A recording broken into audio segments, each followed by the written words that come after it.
Last year, Unite the Kingdom was one of the biggest patriotic gatherings this country has seen in years. The streets were packed, people from all four corners of the kingdom, standing side by side. And what did the media do? Try to downplay it. Try to paint ordinary people as extremists. Why? Because they can't control the message. Well, this year, we make the numbers undeniable. We're not extremists. We're mums, we're dads, we're workers. We're people who've had enough. Enough of being ignored. Enough of being lied to. Enough of being called names for loving our country. This is peaceful. This is unity. This is the people standing together. May 16th, Unite the Kingdom. Will you be there?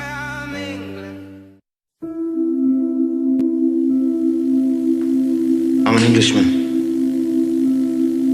I'm from Bermondsey, South East London. My father was called George. He was also from Bermondsey. His father, another Bermondsey man, was called George too. And his father, my great-grandfather, is from the same place. He was called Edward. These three generations of my family were in the fish trade.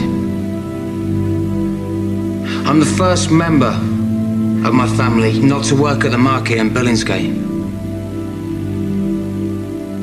My great-grandfather had 11 brothers and sisters. They all married, except one. They had 43 children. Of these, 37 married. And between them, they had a further 159 children. One of those was my father. I don't know exactly how many of his generation married or exactly how many children they produced. I've so far tracked over 200 of them. Many still live in Bermondsey. Some are still in the fish trade. There are 7 called George and 5 called Victoria. I stand here in front of you as a representative of all of them. And I ask in their name the great question put by our patron, Mr. Powell. What do they know of England who only England know? Or what can my family who come from England, who lived in England, who know only England, say of this, our country? Mr. Powell once spoke of the destruction of ancient Athens and the miraculous survival in the blackened ruins of that city of the sacred olive tree, the symbol of Greece, their country. And he also spoke of us, the English, at the heart of a vanished empire, seeming to find within ourselves, like one of our own oak trees, the sap rising from our ancient roots. And he said, perhaps after all, we, who have inhabited this island fortress for an unbroken 1,000 years, brought up, as he said, within the sound of English birdsong, under the English oak, in the English meadow, beneath the red cross of St. George, it is us who know most of England. And I appreciated him for saying that, because it was as if he spoke for my family, who understand well their own country, who understand even better their own capital, London town, as we used to call her. As we strolled in her parks, as we marvelled at her palaces, as we did business in the city, went west for a dance, took a boat on the river. The pale ale and eel pie of old London. The London of my family, for as many generations as I know. The London that within 15 years would be less than 50% white. London where in 15 years, a white person will be in the minority. Am I racist? No. Do I have anything against people of other races? No. Would I prevent them from coming into my home? No. So what then is my gripe? My gripe. And I speak on behalf of 7 men called George and 5 women called Victoria. My gripe is quite simple. My gripe is that we were never asked. My gripe is that we were told, not asked. And every day we are told again and again how we are to be and how our country is to be. We're told by them, and we know who they are. They're English too. They're the class that has always set themselves apart. They're the class that has always taken whatever they wanted for themselves. And now they are the class that is giving England away.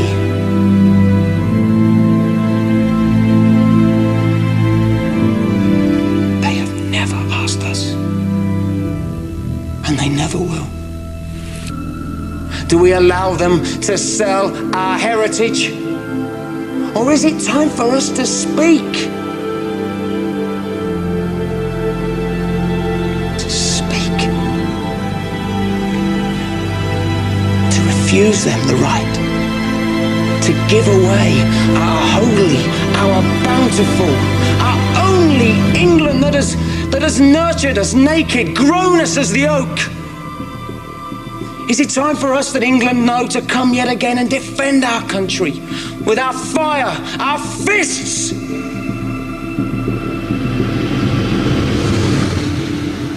Is it time for our sons to rise again?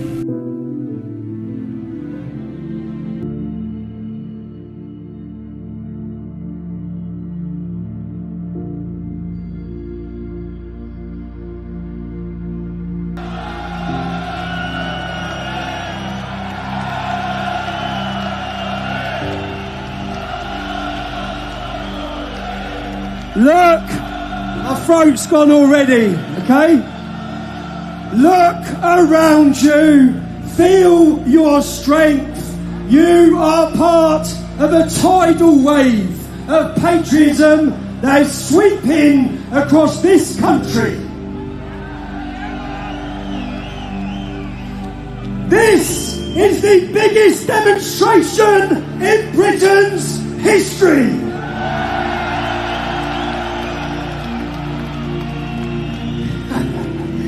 Turn to the person next to you. Shake their hand. Greet them. Give them a hug. This is your community. These are your brothers and your sisters. We today are united. Today is the spark of a cultural revolution in Great Britain. This is our moment. The traitors in Westminster are watching right now. They are cowering. They are trembling. Keir Starmer, the Labour Party, the revolution has started. They managed to silence us for 20 years with labels. Racist, Islamophobe, far right. They don't work anymore. The dam has well and truly burst. The cat is out of the bag and there is no putting it back in. The silent majority will be silent no longer. Today, we are sending shockwaves through the corridors of power of the elite like a bloody earthquake. For the last 20 years, there has been a globalist revolution. They have attacked the family, they've attacked Christianity, they've opened the borders, they've flooded our nations. We are the start of a counter-revolution.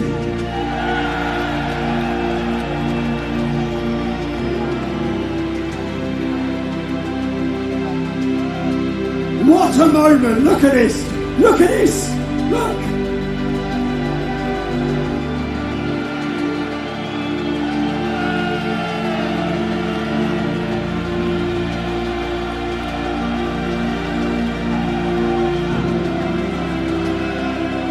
We are done being gagged.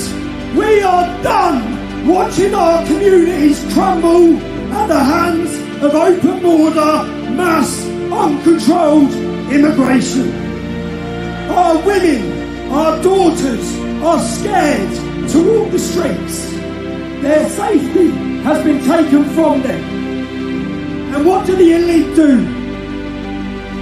Just last week, they took Epping community to court and they said in court that the rights of migrants, undocumented migrants that we know nothing about, supersede the rights of the local community.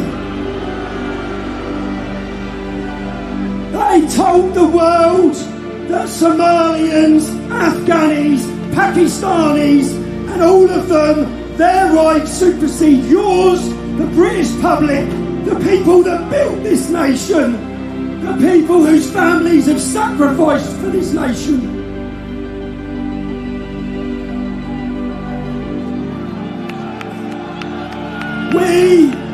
We have gone from 30,000 people to 100,000 people to 200,000 people to millions of people.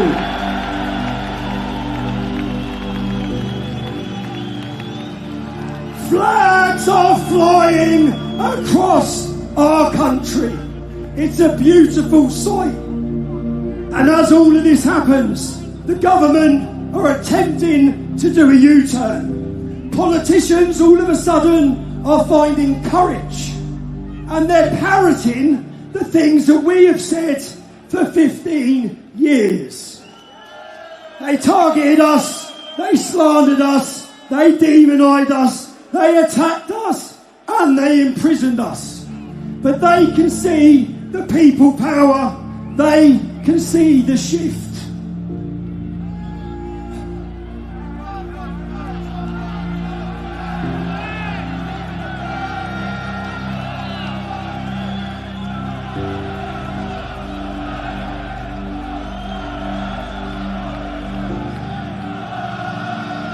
Now, Keir Starmer was elected off of 9 million votes. 9 million votes. He slivered into Parliament with 9 million votes. 20 million British people didn't bother to vote. Who are those people? It's us. People like you, people like me, who have been told their voices do not matter. We are here today to tell you, the British public, your voices matter. And when we energise, when we captivate, when we electrify those 20 million people, that is when we regain power of our country. To see the grassroots protests across the country outside the hotels, it's inspired this country. The women have led it. The women have led it. And when 1 million or 2 million today becomes 20 million, power returns to the people.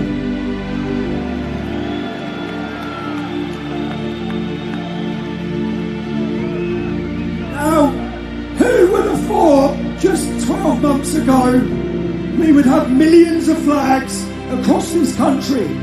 We would have millions roaring in London. The revolution is here.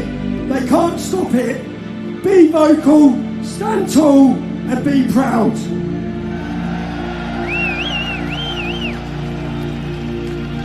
Now, I want to talk about unity in a minute, but as I lay in prison on solitary confinement for making a documentary, a brilliant documentary, I had a vision as I lay in that cell, thinking about this day, thinking about a cultural revolution. Never, ever could I have expected the scenes we are seeing today in London. Hey, Tommy, Tommy, Tommy, Tommy, Tommy, Tommy Robinson. Oh, Tommy, Tommy, Tommy, Tommy, Tommy, Tommy Robinson.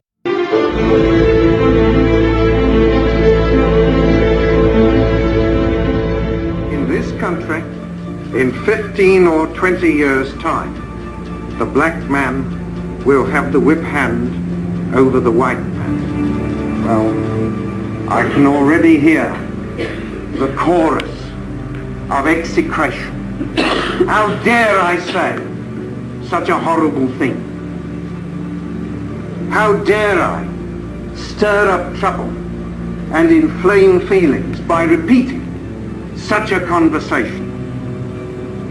My answer is that I do not have the right not to do so.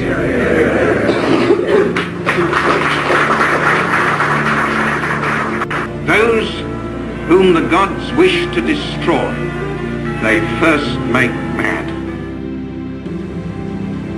We must be mad, literally mad as a nation, to be permitting the annual inflow of some 50,000 dependents who are for the most part the material of the future growth of the immigrant descended population.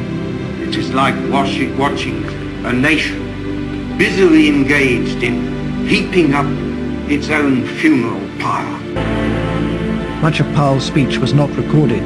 The following extract is read by an actor. They found their wives unable to obtain hospital beds in childbirth, their children unable to obtain school places, their homes and neighborhoods changed beyond recognition.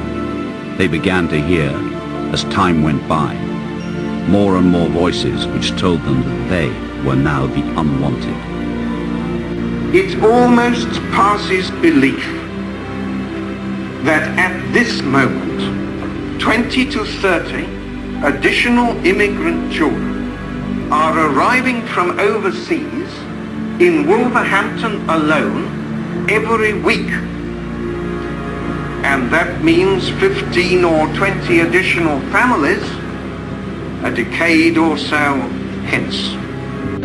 She is becoming afraid to go out. Windows are broken. She finds excreta pushed through her letterbox. When she goes to the shops, she is followed by children. Charming, wide-grinning pickaninnies. Here is their means of showing that the immigrant communities can organize to consolidate their members, to agitate and campaign against their fellow citizens, and to overawe and dominate the rest. The discrimination and the deprivation, the sense of alarm and of resentment lie not with the immigrant population, but with those among whom they have come and are still coming. This is why to enact legislation of the kind before Parliament at this moment is to risk throwing a match onto gunpowder. In these circumstances, nothing will suffice but that the total inflow for settlement should be reduced at once to negligible proportions, and that the necessary legislative and administrative measures should be taken without delay.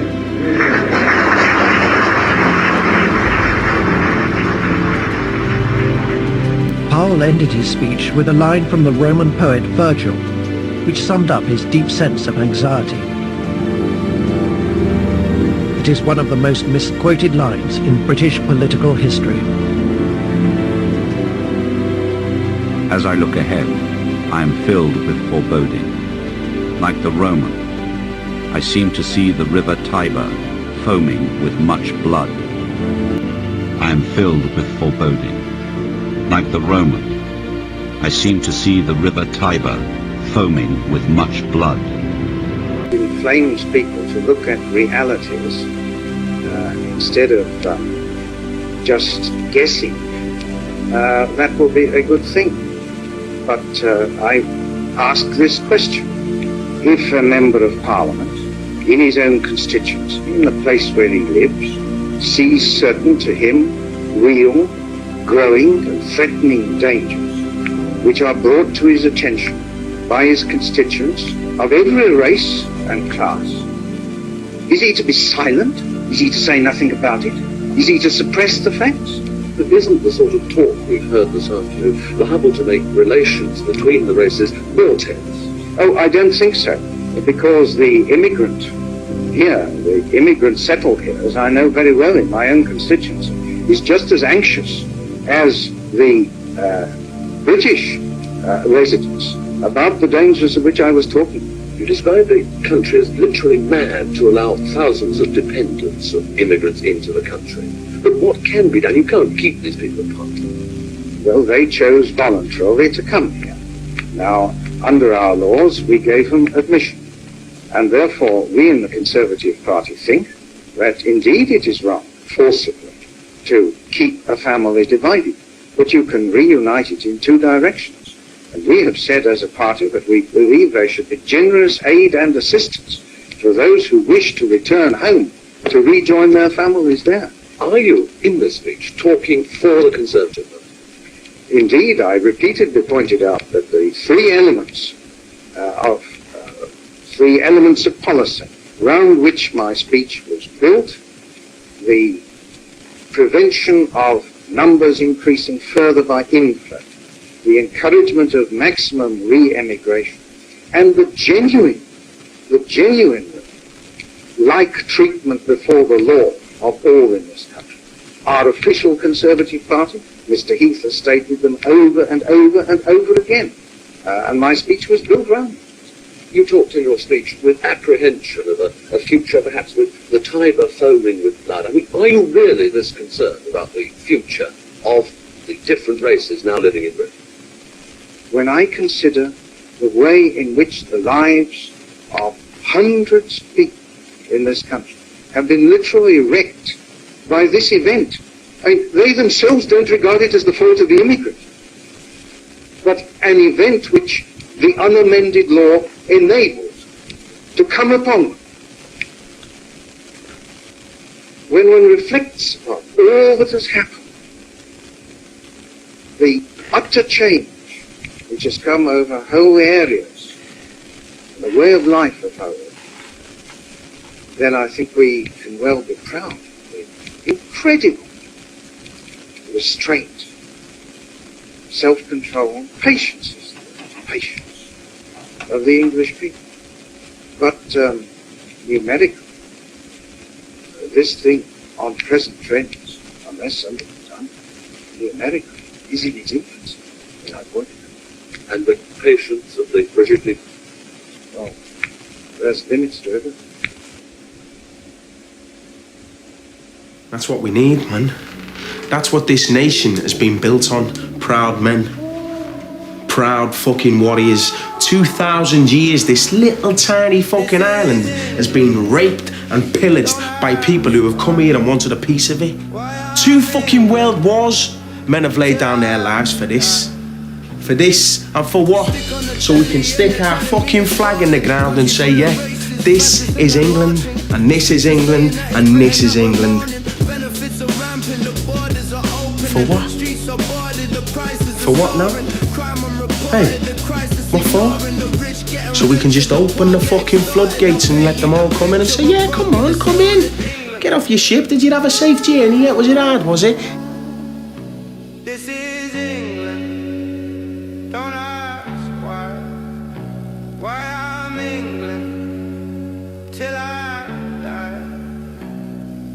Services crumbling, taxes are rising. No free speech, why the gov bring their lies in? What am I to think? Is it really surprising? Struggling at work and I'm barely surviving. NHS striking, poverty is spiking. Everywhere you look, see a British flag flying. I hate to confess that I'm seeing pride die in England. This is England. Don't ask why I'm England till I die. This is England. Don't ask why I'm England till I die. This is England. Don't ask why I'm England till I die.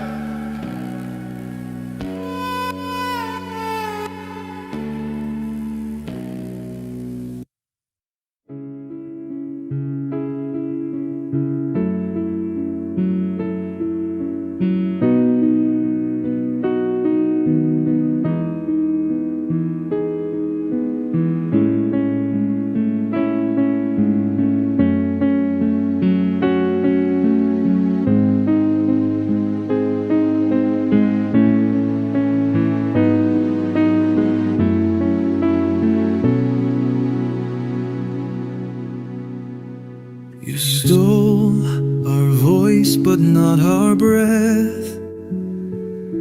We've stared you down, we've tasted death.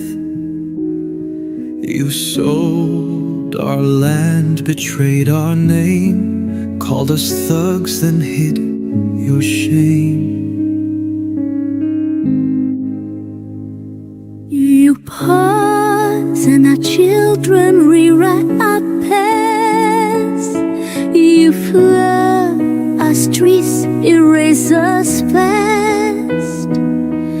But every line and every scar just fuels the fire you've pushed too far.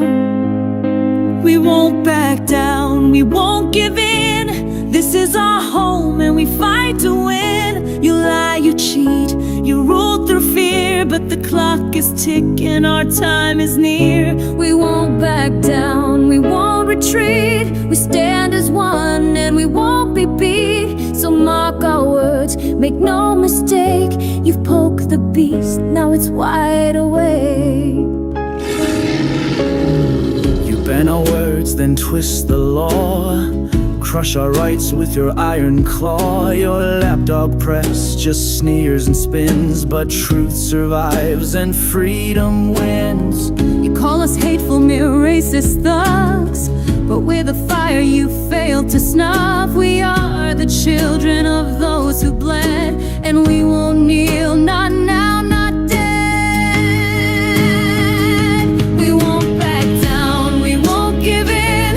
This is our land, you will not win. We're done with begging, done with shame, done with playing your twisted game. We won't back down or compromise. We've seen enough, now we must rise. You've ruled through fear for far too long. We are the people and we are strong. We are the workers, the proud, the free. Not pawns, not pets, not your property. You tried to bury our voice in the dust, but now we rise, 'cause rise we must. We won't